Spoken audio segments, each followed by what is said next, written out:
Hello বন্ধুরা, যে দেখতে পাচ্ছেন আমার ফার্ম হাউস।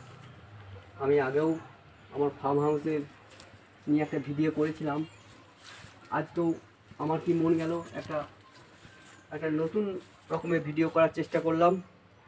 দেখি কতটা ভিডিওটা হয়, ভালো হয়। এই যে দেখতে পাচ্ছেন আমি আমার ফার্ম হাউসে ঢুকলাম।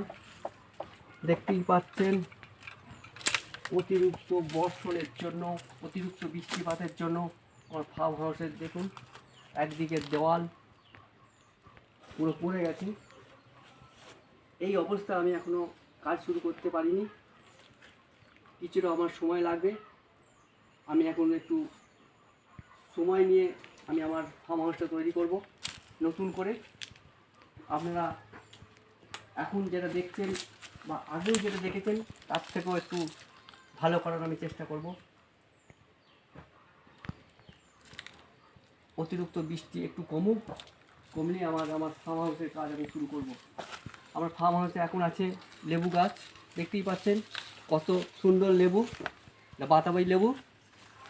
এর ভেতরটা পুরো লাল টকটকে, ওপরটা দেখতে পাচ্ছেন সবুজ, খেতে খুব মিষ্টি সুস্বাদু। আর সামনেই দেখতে পাচ্ছেন আমার একটা পেয়ারা গাছ আছে, কত সুন্দর পেয়ারা ধরেছে। পেয়ারাটাও খেতে খুব ভালো। আর এই যে দেখতে পাচ্ছেন আমার এখন ফার্ম হাউসে কিছু নয়, অতিরিক্ত বৃষ্টির জন্য নষ্ট হয়ে গেছে। আমি আবার নতুন করে শুরু করব। এই দেখতে পাচ্ছেন আমার সেই আম গাছের ফল আর নেই, সব শেষ হয়ে গেছে। এই যে দেখতে পাচ্ছেন আমার সেই ফার্ম হাউসের জল দেওয়ার জন্য সেই কুয়ো, এই কুয়ো থেকে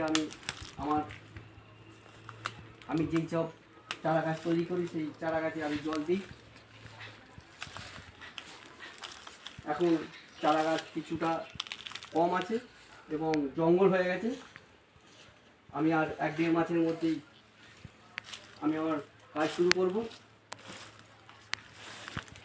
দেখতেই পাচ্ছেন এটা আমার সেই অফিস রুমটা এখন বন্ধ করে রেখেছি। আমি যখন কাজ শুরু করব সেই অফিস রুমেও কাজ শুরু হবে। আপনারা আসুন, আমি ঘুরে ঘুরে আপনাদের আমার ফার্ম হাউসের সমস্ত দৃশ্য আমি আপনাদের তুলে ধরছি, আপনাদের ভালো লাগবে। এই যে দেখতে পাচ্ছেন অতিরিক্ত বৃষ্টির জন্য এই জঙ্গল হয়েছে। আপনারা আমার ফার্ম হাউস দেখবেন। আমার ভিডিওটা ভালো লাগলে আপনারা একটু আমাকে সাপোর্ট ভালোবাসা দেবেন এবং পরবর্তী ভিডিওর জন্য আপনারা অপেক্ষায় থাকুন। ধন্যবাদ।